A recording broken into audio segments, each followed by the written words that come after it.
Hello everyone. Today I have a piece that may be the last Yeezy released by Adidas. It is a restock of slides in resin color originally released in September 2022 for $70. Now dropping in April 2024 for a cheaper price, and they didn't even sell out and were available until Adidas pulled them from the network. I was lucky enough to order them. As you could see, the slides didn't even come wrapped in paper and were even smaller than ever. The difference compared to the original release is noticeable.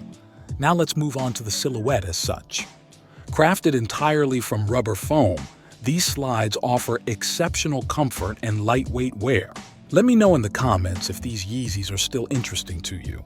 If you enjoyed this video and want to see more like it, consider giving it a thumbs up and subscribing to the channel.